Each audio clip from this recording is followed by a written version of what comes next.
Depuis des milliers d'années, l'histoire d'un grand déluge a traversé les âges et les cultures. On la retrouve dans les mythes et les légendes du monde entier.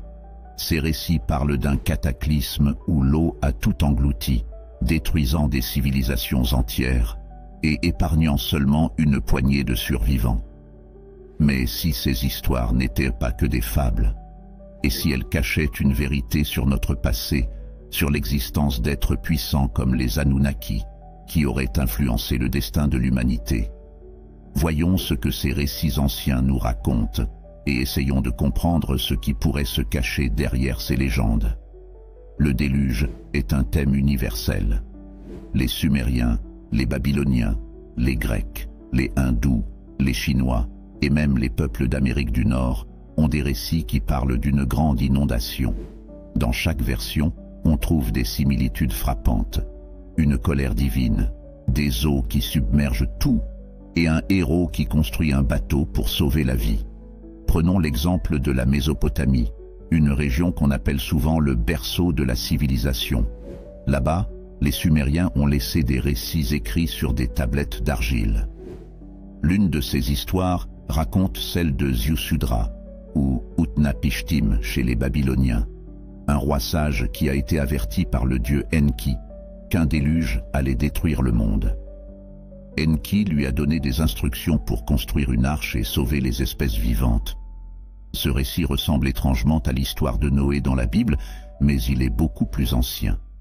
Dans les légendes sumériennes, les Anunnaki sont des dieux venus du ciel pour guider l'humanité. Certains textes disent qu'ils ont aidé les humains à construire des cités, à maîtriser l'agriculture et même à écrire. Mais ces dieux n'étaient pas toujours bienveillants.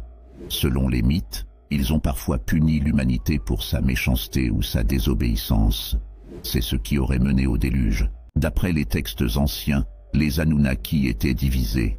Certains, comme Enki, voulaient protéger les humains, tandis que d'autres, comme Enlil, pensaient qu'il fallait les détruire. Enlil, irrité par le bruit et la corruption des hommes, aurait décidé de provoquer un déluge pour tout effacer. Enki, cependant, a réussi à avertir Ziusudra en secret, ce qui a permis de sauver une partie de l'humanité. Imaginez une époque très ancienne, dans les marais de Sumer. Enki, le dieu de la sagesse et des eaux, dort dans sa hutte de roseaux. Une nuit, il a une vision terrifiante. Une grande catastrophe est sur le point de frapper. Les autres Anunnaki ont décidé de déchaîner un déluge pour détruire l'humanité. Enki, bien que lié par serment de ne pas s'opposer à cette décision, ne peut pas rester les bras croisés. Il choisit Ziusudra, un roi pieux et juste, pour porter le poids de cette mission. En rêve, il lui transmet un message. Construis une arche, rassemble tous les êtres vivants et prépare-toi, car une grande inondation va engloutir le monde. Guidé par ces instructions, Ziusudra mobilise son peuple. Il travaille jour et nuit pour construire l'arche, une immense structure capable de flotter sur des eaux déchaînées. Chaque détail compte, la taille, les matériaux, la solidité.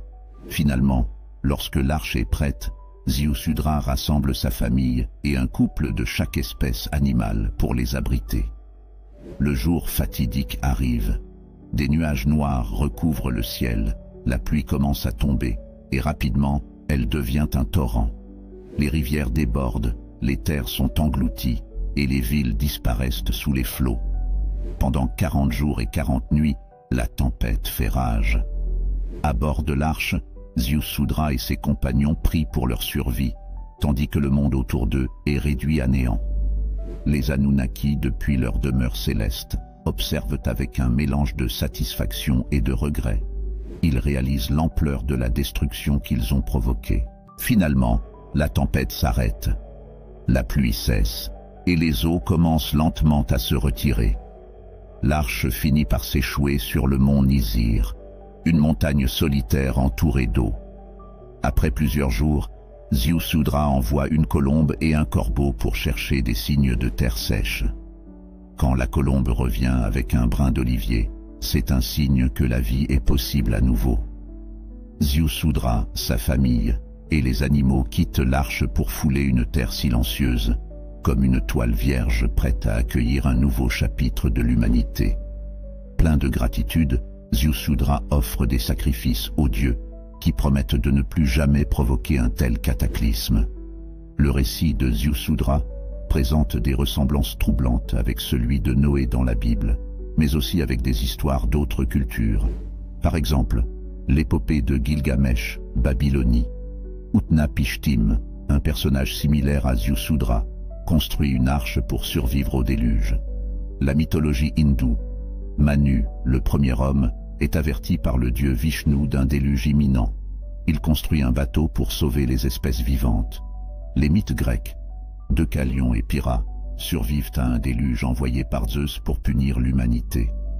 Les légendes amérindiennes. Certaines tribus racontent qu'un déluge a détruit le monde, laissant une poignée de survivants. Ces similitudes soulèvent une question importante. Toutes ces histoires viennent-elles d'un même événement réel, raconté différemment selon les cultures? Certains chercheurs pensent que ces récits pourraient être basés sur des inondations réelles qui ont marqué l'histoire de l'humanité. Par exemple, à la fin de la dernière période glaciaire, il y a environ 12 000 ans, des calottes glaciaires massives ont fondu, provoquant des montées des eaux catastrophiques. Cela pourrait expliquer pourquoi des peuples vivant près des rivières et des mers ont gardé le souvenir d'un grand déluge. D'autres théories, plus controversées, suggèrent que les Anunnaki pourraient avoir été des êtres extraterrestres. Selon cette hypothèse, ces dieux venus du ciel auraient interagi avec les humains, influençant leur développement. Les récits du déluge, dans ce cas, seraient une tentative de transmettre une partie de cette histoire ancienne. Est-ce que toutes ces histoires de déluge partagées par différentes cultures sont juste des coïncidences, ou bien elles évoquent un souvenir lointain d'un événement réel qui aurait marqué l'humanité entière? Ces récits mythiques, comme celui du déluge, posent des questions profondes sur notre place dans l'univers. Ont-ils été inventés pour expliquer nos erreurs et nos péchés? Ou bien pour nous rappeler qu'on a eu une seconde chance pour tout recommencer? Les Anunnaki, ces êtres mystérieux mentionnés dans les textes sumériens, auraient joué un rôle central dans cette histoire. Mais qui étaient-ils vraiment? Étaient-ils des dieux bienveillants venus nous guider, ou des puissances impitoyables décidant de nos vies pour des raisons qui nous échappent? Les anciens Sumériens les vénéraient comme des divinités. Mais certains se demandent aujourd'hui s'ils n'étaient pas plutôt des extraterrestres venus sur Terre il y a des millénaires, avec des technologies et des connaissances bien au-delà de ce que nous pouvions comprendre. D'après certaines théories, les Anunnaki auraient apporté des savoirs incroyables aux humains. Des avancées en agriculture, en écriture, et même des notions sur les lois et les sciences. Certains pensent qu'ils auraient utilisé leur savoir pour modifier les premiers humains génétiquement, accélérant notre évolution. Si c'est vrai, cela changerait complètement la signification du déluge. Ce ne serait plus juste un mythe, mais un véritable redémarrage, orchestré par des êtres plus avancés. Peut-être voulaient-ils effacer leurs erreurs ou purifier la terre pour permettre à une nouvelle civilisation de voir le jour. Ou alors, était-ce une simple catastrophe qu'ils n'avaient pas prévue, une démonstration de leur pouvoir mais aussi de leur incapacité à tout contrôler? Dans les deux cas, cela montre bien combien la vie humaine est fragile face à des forces bien plus grandes que nous. Les Sumériens ont laissé derrière eux des milliers de tablettes d'argile écrites en cunéiforme. En les traduisant, les chercheurs ont découvert des récits qui parlent des Anunnaki. Ces textes décrivent des êtres descendus du ciel qui auraient influencé les humains et changé leur destin. Mais ces histoires ne sont pas claires, elles laissent place à beaucoup de questions et d'interprétations. Ont-ils vraiment existé? Ont-ils joué un rôle dans nos origines? Les réponses ne sont pas simples, et c'est ce qui rend ces récits si fascinants. Ils nous obligent à nous interroger sur la nature de l'univers, sur ce qu'on sait vraiment de notre passé, et sur les limites de notre compréhension. Après le déluge, selon les anciens récits, le monde était comme une page blanche. Les survivants, guidés par la sagesse transmise par les Anunnaki, ou par des dieux comme Enki, ont dû tout reconstruire. C'est à ce moment-là qu'ils auraient appris l'agriculture, l'écriture, et bien d'autres choses qui ont permis à la civilisation sumérienne de prospérer. Mais pourquoi autant de récits à travers le monde parlent-ils d'un déluge? Des légendes similaires existent chez les Babyloniens, les Hébreux, avec l'histoire de Noé, les Hindous et même dans les mythes des Amérindiens. Est-ce parce qu'un véritable déluge aurait eu lieu, marquant toutes ces cultures, ou bien est-ce une métaphore universelle pour parler de destruction et de renaissance?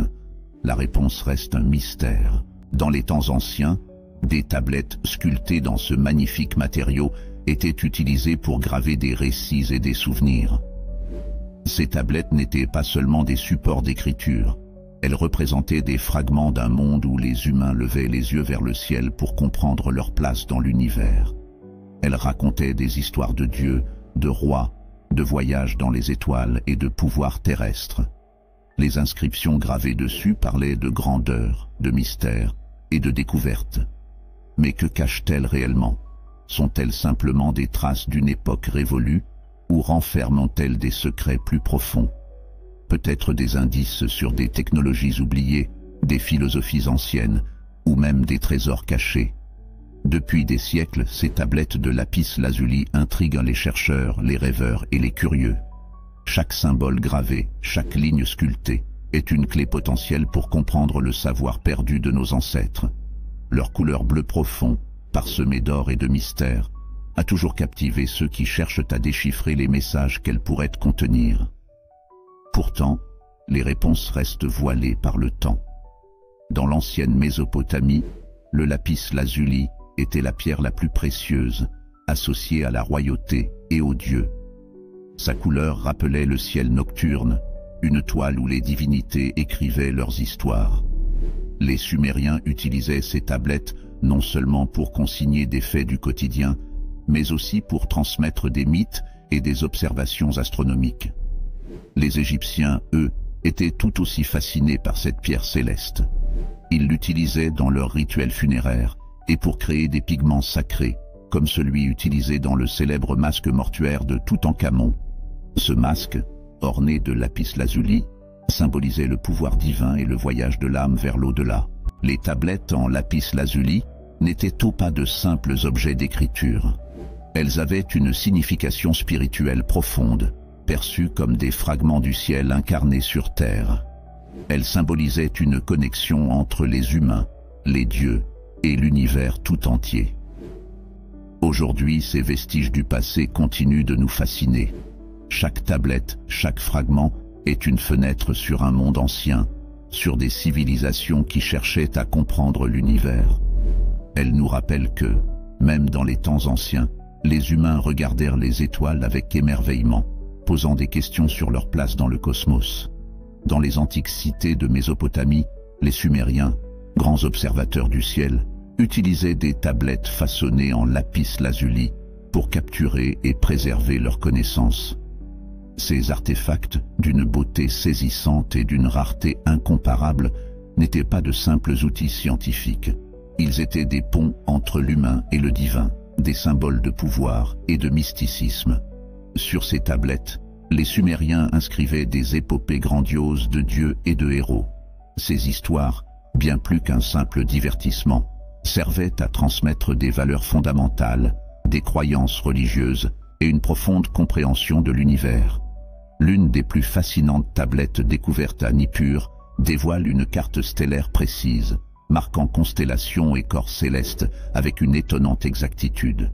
Cela témoigne non seulement de leur savoir astronomique avancé, mais aussi de leur capacité à cartographier les cieux avec des moyens apparemment rudimentaires. Ces artefacts en lapis-lazuli représentaient à la fois des outils scientifiques et des objets de grande valeur religieuse. Ils étaient des témoins silencieux de la quête humaine pour comprendre l'infini, consignant des observations célestes qui mêlaient science et spiritualité. Pendant ce temps, dans l'Égypte ancienne, le lapis-lazuli tenait une place tout aussi importante, notamment dans les rituels funéraires. Ces tablettes précieuses étaient souvent placées dans les tombes des nobles et des pharaons. Les Égyptiens croyaient fermement que le lapis-lazuli, gravé de symboles et de hiéroglyphes sacrés, avait le pouvoir de protéger et de guider les âmes dans leur voyage vers l'au-delà. Accompagnant souvent le livre des morts, un recueil de sorts et de prières, ces tablettes renforçaient les incantations inscrites pour assurer la sécurité spirituelle des défunts. Elles servaient d'amulettes puissantes, symbolisant un passage en douceur dans le monde des morts, et garantissaient que l'âme trouvait sa place dans l'éternité. Certaines théories plus audacieuses suggèrent que ces artefacts pourraient être bien plus que ce que l'on imagine. Les gravures complexes et la précision des sculptures intriguent les chercheurs. Auraient-ils bénéficié d'une technologie avancée aujourd'hui perdue? La structure cristalline unique du lapis lazuli pourrait-elle avoir servi à stocker ou amplifier l'énergie? Bien que ces idées restent spéculatives, elles ouvrent une perspective fascinante sur les connaissances et capacités des civilisations anciennes. À travers le monde, des artefacts similaires émergent. Des tablettes en jade en Chine, des mosaïques de turquoise chez les Aztèques, ou encore des sculptures religieuses en pierre bleue. Ces objets, bien que issus de cultures différentes, partagent un lien commun, la vénération pour la couleur bleue, symbole du ciel, de l'infini et du divin. Ce phénomène universel soulève une question intrigante. Ces civilisations, séparées par d'immenses distances géographiques et culturelles, partageaient-elles une compréhension commune du sacré? Les motifs célestes et les gravures religieuses en pierres précieuses bleues pourraient-ils représenter une forme de communication transcendant les barrières linguistiques et géographiques? Les tablettes de lapis lazuli ne sont pas de simples vestiges d'un passé révolu. Elles sont des témoins intemporels de la quête humaine pour explorer, comprendre et se connecter avec les mystères de l'univers. En plongeant dans leur histoire, nous découvrons des fragments de vérité sur les aspirations et les réalisations des civilisations anciennes. Ces artefacts précieux nous rappellent que, dans notre quête actuelle de savoir, nous ne faisons que marcher dans les pas de ceux qui, depuis des millénaires, ont cherché à décrypter les étoiles et à immortaliser leurs découvertes dans la pierre. Dans les mystères du passé, les motifs célestes et les objets rituels en pierre bleue pourraient avoir joué un rôle bien plus profond qu'il n'y paraît. Plus qu'une simple manifestation artistique ou religieuse, ces artefacts étaient peut-être des fragments d'un langage universel, transcendant les barrières linguistiques et géographiques. Les routes commerciales antiques, reliant des civilisations éloignées, furent le théâtre d'un échange intense de biens, de symboles et d'idées. Les marchands, les érudits et les pèlerins voyageaient avec des artefacts précieux et des manuscrits, répandant ainsi concepts religieux, philosophie et vision du cosmos. Les tablettes en lapis lazuli, les mosaïques de turquoise et les sculptures de jade, issues de cultures aussi diverses que la Mésopotamie, l'Égypte ou la Chine, révèlent une interconnexion ancienne. Ces objets, ornés de motifs célestes, incarnent l'aspiration commune des humains à comprendre et à représenter l'univers. Ils témoignent d'une quête intemporelle, celle de communiquer au-delà des frontières terrestres, à travers des symboles empreints de puissance et de mysticisme. Imaginez un monde en proie au chaos. La terre tremble sous le poids d'une colère divine. Les océans rugissent et envahissent les terres, tandis que le ciel déchaîne des torrents d'eau, comme si les cieux pleuraient de fureur. Ce n'était pas une tempête ordinaire, mais le déluge, un châtiment cataclysmique envoyé par les Anunnaki, des êtres puissants venus des étoiles. Les textes anciens murmurent ce récit effrayant, celui d'un jour où les dieux, créateurs de l'humanité, se retournèrent contre leur propre création. Pourquoi les Anunnaki auraient-ils provoqué une telle destruction? Pourquoi ces êtres, souvent décrits comme les gardiens et les bienfaiteurs de l'humanité, auraient-ils choisi d'effacer presque toute trace de vie humaine? Ce n'est pas seulement une histoire de destruction, c'est une plongée dans la relation complexe entre les dieux et les mortels, entre la puissance céleste et la fragilité humaine. Bien avant les cités de Sumer, avant les premières écritures et les grandes civilisations, un groupe d'êtres puissants descendit sur Terre. Les Anunnaki, venus d'une planète lointaine nommée Nibiru, étaient des voyageurs interstellaires, poussés par une mission désespérée, extraire l'or de la Terre pour sauver leur monde mourant. Nibiru, un astre errant dont l'orbite excentrique le rapproche de la Terre tous les 3600 ans, était en péril. L'atmosphère de leur planète s'épuisait, et seul l'or pouvait la restaurer. Sous la direction d'Enki, un dieu reconnu pour sa sagesse et son ingéniosité, les Anunnaki mirent en œuvre un plan colossal. Ils exploitèrent les ressources terrestres, mais bientôt, le labeur devint insupportable pour ces êtres venus des étoiles. Enki, dans un acte de génie et de rébellion, créa une nouvelle espèce, l'humanité. Les hommes devinrent les ouvriers des dieux, travaillant dans les mines pour extraire l'or sacré. Cependant, l'histoire prit un tournant sombre. L'humanité, bien que créée pour servir, se multiplia rapidement, et son bruit incessant irrita les dieux. Enlil, un autre Anunnaki puissant et rival d'Enki, ordonna l'extermination de cette espèce tumultueuse. Ce fut le début du déluge. Une pluie incessante recouvrit la terre, anéantissant presque toute trace de vie humaine. Mais Enki, fidèle à sa création, défia l'autorité divine. Il avertit un humain, Ziusudra, ou Utnapishtim dans l'épopée babylonienne, lui ordonnant de construire une arche pour sauver sa famille et un échantillon de chaque espèce. Ce geste de défiance sauva non seulement l'humanité, mais marqua aussi le début d'une nouvelle ère où la relation entre les dieux et les mortels était à jamais transformée. Ces récits, gravés dans des tablettes anciennes, continuent de fasciner et d'intriguer. Ils ne sont pas de simples mythes, mais des fenêtres sur une époque où les dieux marchaient parmi les hommes, où le ciel et la terre étaient liés par des événements d'une ampleur inimaginable. Les Anunnaki, créateurs, destructeurs et sauveurs, incarnent les paradoxes de la divinité. Leur pouvoir immense, leur sagesse insondable, mais aussi leur faiblesse, leur querelle et leur capacité à détruire ce qu'ils ont eux-mêmes façonné. Aujourd'hui, ces récits résonnent encore, non seulement comme des fragments d'une histoire ancienne, mais aussi comme des rappels de la quête humaine pour comprendre ses origines. Les symboles célestes, les récits de création et de destruction, et les objets rituels transcendent les époques et les cultures. Ils nous rappellent que, malgré les distances, l'humanité partage une aspiration commune, celle de se connecter au mystère de l'univers et d'immortaliser ses espoirs et ses peurs dans des histoires qui défient le temps. Dans les vastes plaines fertiles de la Mésopotamie, les Anunnaki, êtres venus d'étoiles lointaines, établirent leur base. C'est là, au cœur de ces terres, qu'ils rencontrèrent une espèce primitive, des hominidés, ancêtres des humains modernes. Ces créatures, bien qu'élémentaires, possédaient un potentiel brut qui n'échappa pas à Enki, le maître de la sagesse et de l'ingéniosité parmi les Anunnaki. Reconnaissant cette promesse cachée, Enki conçut un plan audacieux. Par une manipulation génétique sans précédent, il transforma ces hominidés en une nouvelle espèce, l'humanité. Ces êtres, dotés de force et d'intelligence, furent conçus non par compassion ou amour, mais par pure nécessité. Ils devinrent une force de travail, destinée à extraire l'or sacré qui assurerait la survie de Nibiru, la planète des Anunnaki.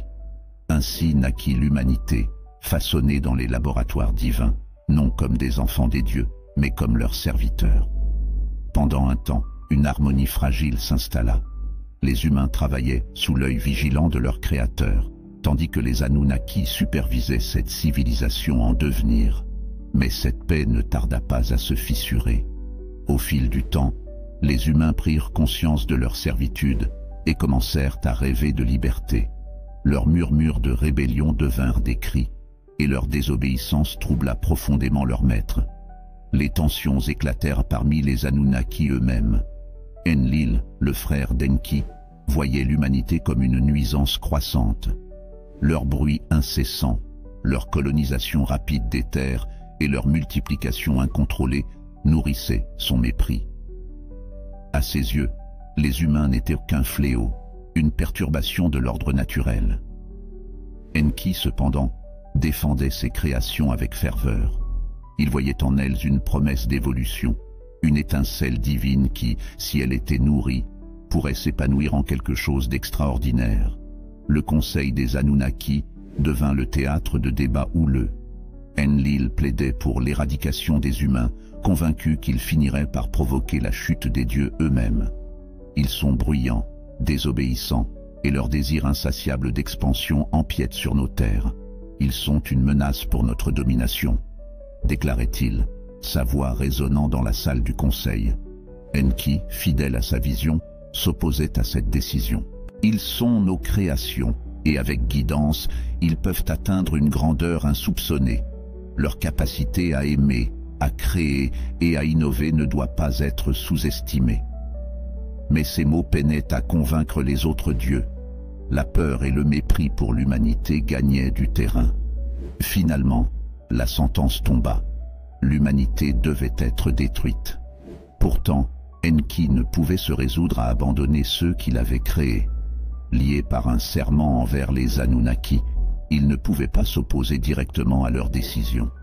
Mais dans sa sagesse, il conçut un plan secret.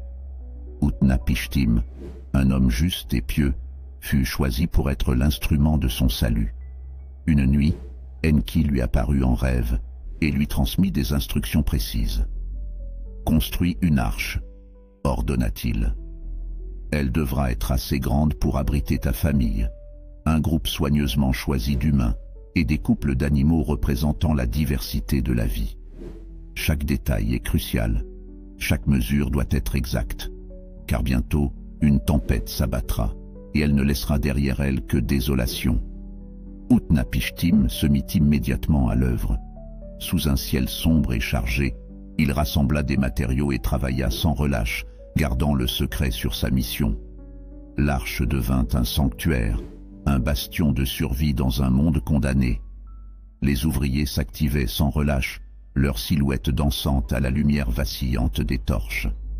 Chaque clou planté, chaque poutre ajustée résonnait comme une prière silencieuse adressée au ciel.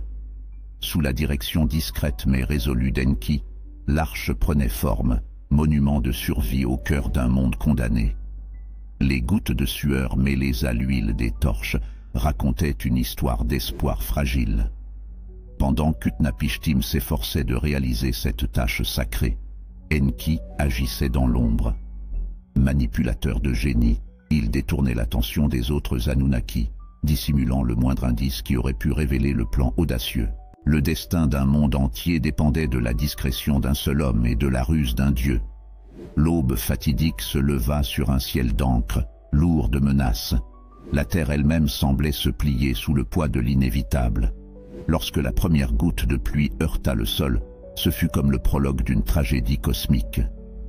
Utnapishtim et sa famille montèrent à bord de l'arche, le cœur chargé de peur et d'espérance, tandis que derrière eux, l'humanité criait, impuissante, face à la montée inexorable des eaux. Les rivières devinrent torrents, les montagnes disparurent sous les vagues rugissantes. La colère du ciel s'abattait en une cacophonie de foudre et de tonnerre, transformant la planète en un tableau d'apocalypse. Pendant 40 jours et 40 nuits, les éléments dictèrent leurs lois, redessinant à jamais la surface du monde. Mais tout cataclysme a une fin. Les nuages se dissipèrent, dévoilant un ciel d'un bleu pur, une promesse silencieuse d'un nouveau départ. L'arche, érodée mais vaillante, s'échoua doucement sur les flancs du mont Ararat. Utnapishtim, pris d'un mélange d'appréhension et de gratitude, libéra une colombe. Lorsqu'elle revint avec un rameau d'olivier, le souffle collectif de ceux qui avaient survécu sembla animer la terre entière. Une fois hors de l'arche, les survivants furent accueillis par un monde transformé. Les vallées baignées de lumière révélaient une terre fertile, vierge de tout péché, mais marquée par le souvenir du déluge. Ce monde nouveau portait le poids d'une promesse, celle de ne jamais oublier la fragilité de la vie. De la Mésopotamie aux confins des continents, le mythe du déluge résonne. Dans chaque culture, des récits similaires, Noé, Deucalion, Manu, parlent d'une purification divine et de la résilience humaine. Ces récits communs ne sont pas de simples légendes. Ils sont des rappels universels, des traces laissées par une mémoire collective qui transcende le temps et l'espace. Tout comme les Anunnaki furent poussés à agir par la destruction de l'ordre naturel, Nous sommes aujourd'hui confrontés aux conséquences de nos propres excès. Le changement climatique, la dégradation des écosystèmes et la surexploitation des ressources sont autant de déluges modernes, fruits de nos actions imprudentes. Le récit du déluge nous incite à réfléchir, à protéger notre planète avec le même soin qu'Utnapishtim construisit son arche.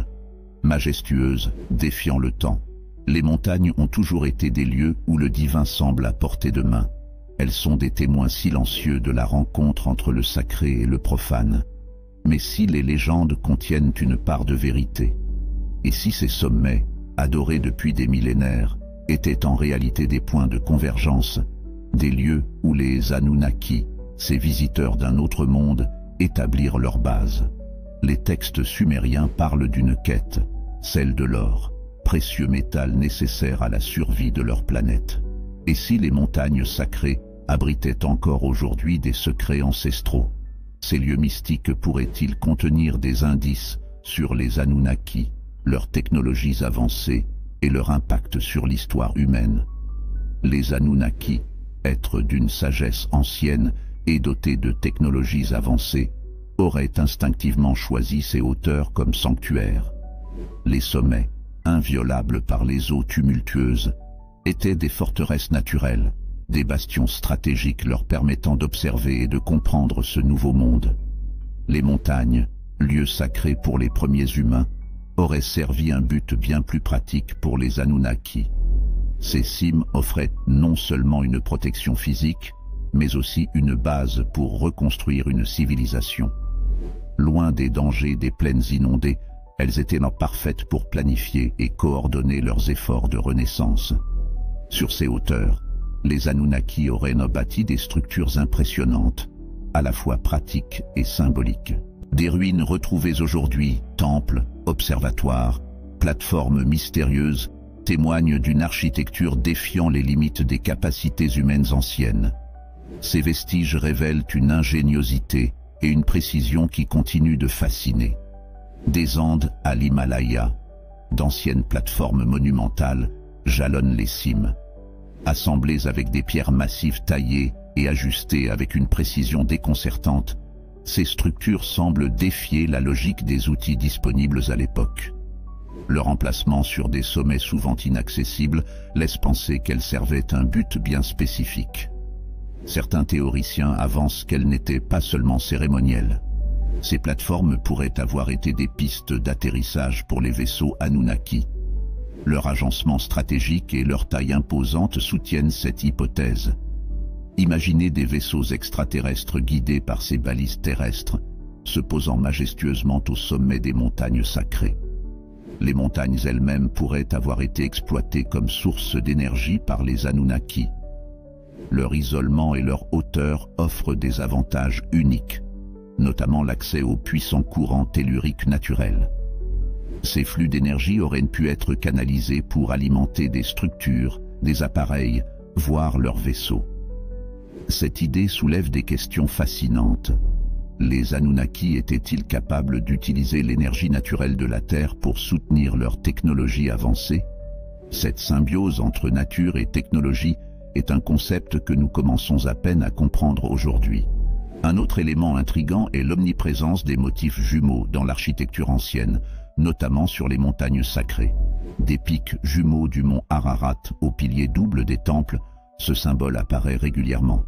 Cette dualité pourrait représenter la nature ou l'origine des Anunnaki eux-mêmes, rappelant un équilibre ou une symétrie dans leur culture et leur technologie. Depuis des millénaires, les lions de pierre gardent fièrement l'entrée des sites sacrés, flanquant temples et plateformes monumentales. Ces statues imposantes ne sont pas de simples ornements. Quel rôle jouaient-elles réellement? Peut-être servaient-elles de protecteurs symboliques ou de conduits d'énergie. Associées aux plateformes et structures énigmatiques des cimes, elles suggèrent une conception sophistiquée et délibérée, potentiellement imprégnée de fonctions technologiques avancées. Dotées d'une connaissance avancée en énergie et en architecture, les Anunnaki auraient conféré à ces lions de pierre une fonction dépassant l'esthétique. Protecteurs de la connaissance sacrée ou amplificateurs d'énergie. Ces sculptures majestueuses, couplées aux motifs jumelés et aux plateformes alignées, reflètent une maîtrise impressionnante des forces naturelles et spirituelles. Les montagnes ont toujours été des lieux de mysticisme et de puissance. Du mont Olympe aux Andes, elles sont vénérées comme des lieux de pouvoir et des demeures divines. Les cultures à travers le monde semblent partager ce symbolisme universel, renforçant l'idée d'un souvenir collectif ou d'une influence commune, peut-être celle des Anunnaki. Pourquoi les montagnes? Leur altitude les rapproche des cieux, renforçant leur symbolisme divin. Leur position stratégique offre une vue imprenable sur l'environnement, en faisant des bastions idéaux pour observer et défendre. Les Anunnaki, cherchant à restaurer leur présence sur Terre, auraient perçu ces hauteurs comme des lieux parfaits pour établir leur domination technologique et spirituelle. Les découvertes modernes révèlent des secrets enfouis sous les montagnes sacrées. Radars à pénétration de sol, imagerie satellitaire et alignements astronomiques dévoilent des chambres cachées et des motifs géométriques complexes, témoins d'une maîtrise avancée de l'astronomie et de la géomancie. Les preuves incluent des tunnels et des chambres souterraines mystérieuses, des structures alignées avec des constellations ou des événements célestes, des plateformes monumentales taillées dans des pierres massives, défiant les capacités des outils humains primitifs. Pour certains archéologues, il s'agit d'œuvres naturelles ou humaines, mais pour d'autres, ces découvertes témoignent d'une civilisation perdue, technologiquement supérieure, ayant laissé une empreinte durable sur notre planète. Ces hauteurs sacrées pourraient avoir servi des objectifs plus audacieux encore. Les plateformes et structures Anunnaki étaient-elles des pistes d'atterrissage, des générateurs d'énergie ou des portails interdimensionnels? Les théories abondent, alimentées par le mystère des Anunnaki et leurs liens apparents avec ces sommets. Des ruines imposantes, des récits mythologiques et des légendes transmises de génération en génération témoignent de leur présence ancienne et de leur rôle dans l'évolution de la civilisation. Chaque découverte éclaire un peu plus cette histoire complexe et mystérieuse, où le passé de l'humanité semble entrelacé avec une puissance cosmique venue d'ailleurs. Les montagnes, ces sentinelles immuables, recèlent les clés des mystères des Anunnaki. En explorant leurs cimes sacrées et leurs profondeurs insondables, nous nous rapprochons d'une vérité fascinante. Une histoire ancestrale où les humains ne sont pas seuls, mais accompagnés par des êtres aux connaissances avancées. Ces sommets pourraient contenir les réponses à nos origines et notre place dans le cosmos. Un jour, le déluge s'est abattu, effaçant presque toute trace de vie. Les cités prospères, les cultures vibrantes et les monuments d'autrefois furent engloutis, remplacés par un silence assourdissant. Les vestiges des civilisations disparues, éparpillés comme des reliques muettes, témoignaient d'une grandeur révolue. Seuls quelques survivants, rassemblés sur le mont Ararat, contemplèrent les cieux dans une quête désespérée de réponses. Au-dessus d'eux, les Anunnaki observaient. Ces êtres mystérieux, venus d'au-delà des étoiles, se trouvaient à un moment charnière. Intervenir ou laisser l'humanité tracer son propre chemin? Devait-il une fois de plus modeler le destin de la Terre? Le débat faisait rage parmi eux, car leur décision allait définir le futur de l'humanité. Les Anunnaki ne sont pas de simples spectateurs. Dans les anciens récits sumériens, ils apparaissent comme des divinités bienveillantes et puissantes qui, par compassion ou par nécessité, avaient non partagé leur savoir avec les humains. Agriculture, astronomie, architecture, leurs enseignements avaient façonné la civilisation. Pourtant, le déluge, déclenché par des événements célestes ou des forces terrestres incontrôlables, avait mis leur engagement à rude épreuve. Face à la désolation, les Anunnaki débattent. Devaient-ils intervenir à nouveau, laisser la nature suivre son cours? Cette option respecterait leurs propres lois de non-ingérence, mais risquerait d'effacer tout leur travail. Tendre une main secourable, cette alternative mettrait en jeu leur compassion et leur lien avec leur création, mais pourrait aussi influencer l'équilibre naturel. La discussion fut lourde de conséquences. Les Anunnaki, souvent divisés entre leurs responsabilités morales et leurs propres règles strictes, comprirent que chaque choix affecterait le destin humain pour les millénaires à venir. Leurs décisions, prises dans les hauteurs célestes, résonneraient à travers les âges. Parmi les survivants, Ziusudra, un homme pieux et juste, devint une figure centrale. Enki, dieu de la sagesse et de l'eau, l'avait averti de la catastrophe imminente.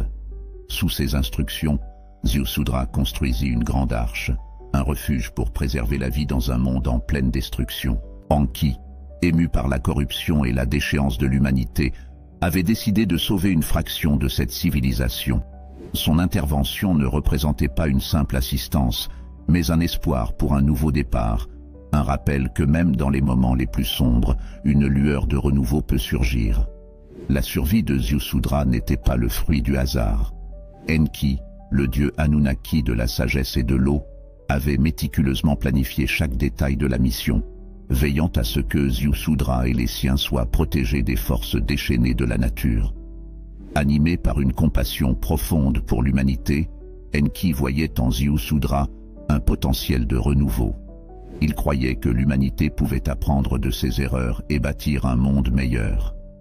Dans sa bienveillance, Enki espérait que le choix qu'il avait fait porterait ses fruits. Mais tout n'était pas aussi simple. Enlil, le frère d'Enki, dieu de l'air et du vent, voyait les choses différemment.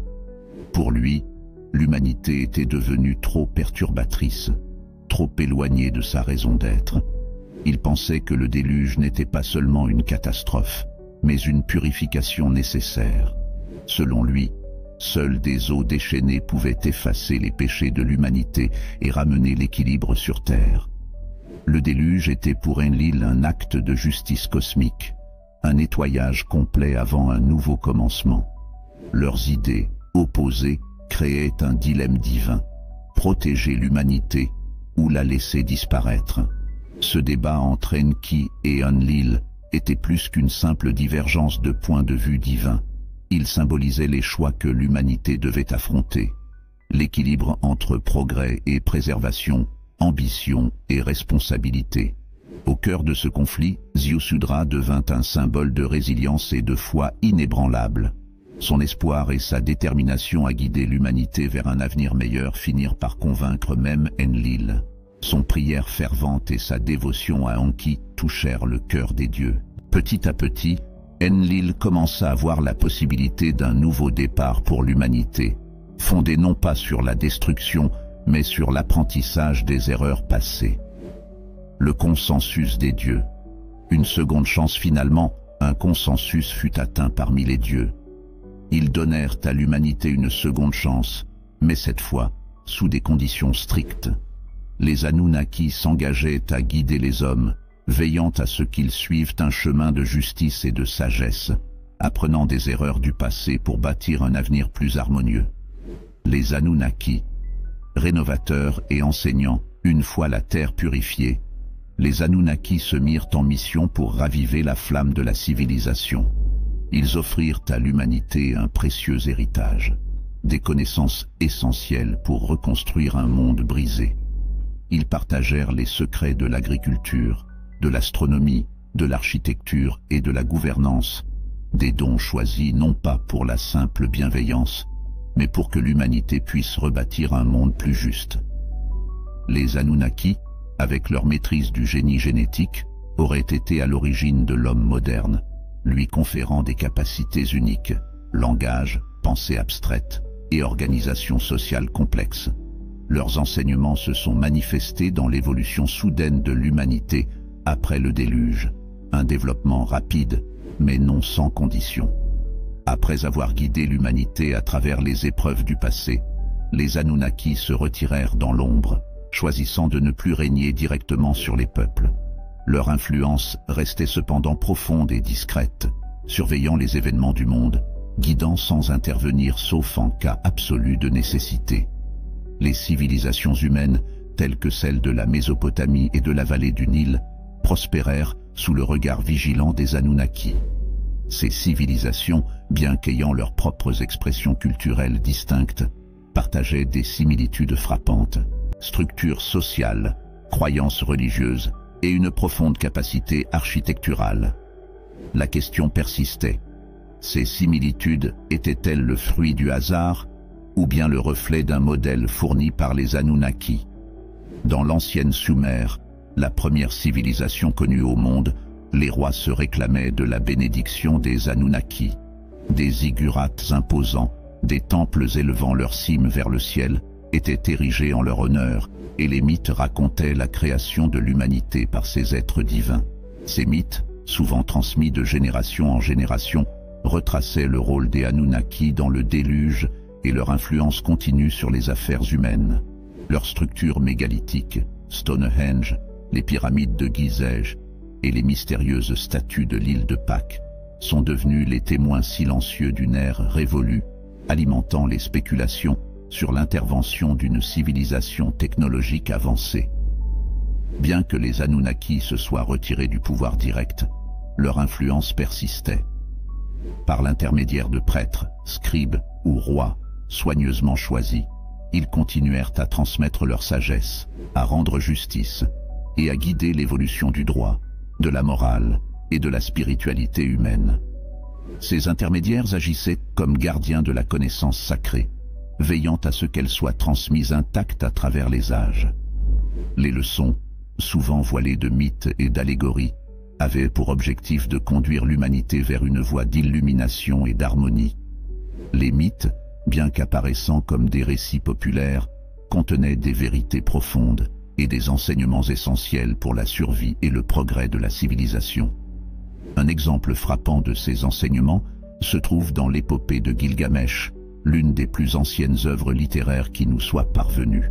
Ce roi sumérien, dans sa quête d'immortalité, découvre que l'immortalité n'est pas la clé de l'existence humaine, mais plutôt la capacité de laisser un héritage de sagesse et de compassion.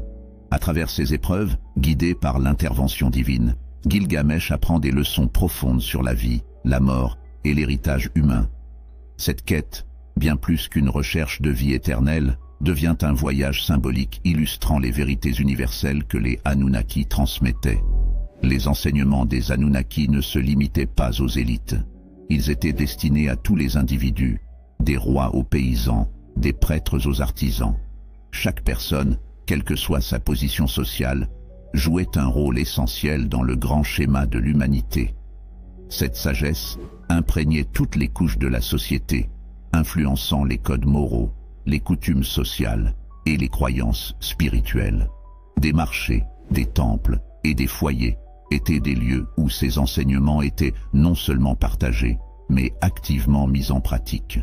Un élément central des leçons des Anunnaki était le concept de royauté divine, où les rois étaient considérés comme les représentants des dieux sur terre. La justice et la droiture, valeurs intemporelles, étaient au cœur des enseignements des Anunnaki, des principes qui transcendaient les frontières du temps et de l'espace.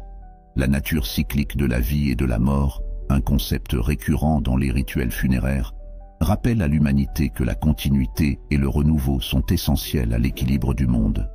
Ces thèmes universels, présents dans de nombreuses cultures, témoignent d'une origine commune, une sagesse transmise à travers les âges par les Anunnaki. Malgré le passage du temps, la sagesse des Anunnaki n'a pas disparu.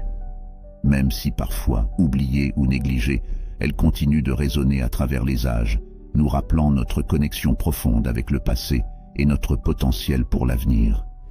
Les enseignements des Anunnaki transcendent les générations, offrant une ouverture sur la nature humaine et la manière dont l'humanité peut évoluer vers un avenir meilleur en respectant les lois universelles de la sagesse et de la justice. Merci d'avoir suivi cette vidéo jusqu'à la fin. J'espère que les informations partagées vous ont inspiré et enrichi votre compréhension. Si vous avez apprécié, n'oubliez pas de liker, commenter et de vous abonner pour ne rien manquer des prochaines vidéos. Partagez également cette vidéo avec vos amis ou sur vos réseaux sociaux, si vous pensez qu'elle pourrait leur être utile. Activez la cloche pour être informé des nouvelles publications. Merci encore et à très bientôt pour de nouvelles découvertes.